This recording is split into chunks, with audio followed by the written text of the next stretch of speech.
Now the first experiment we're going to look at today is called Can You Sink an Orange? Now the materials I need to do this experiment are just a glass bowl or a vase such as this one and an orange that is completely intact with the skin on, as well as an orange that's been peeled completely.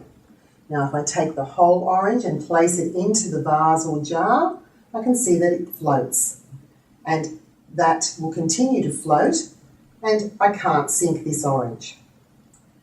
Now if I take the other orange that's had the peel removed completely and place that in my container, I can see that that sinks to the bottom. Now the reason for this is because the orange with the peel on is actually full of trapped air pockets that are in the skin itself, and that makes the orange very light for its size.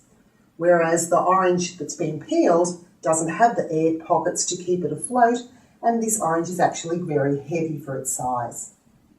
I hope you've enjoyed these science experiments and that they really help you to help your child with their next presentation.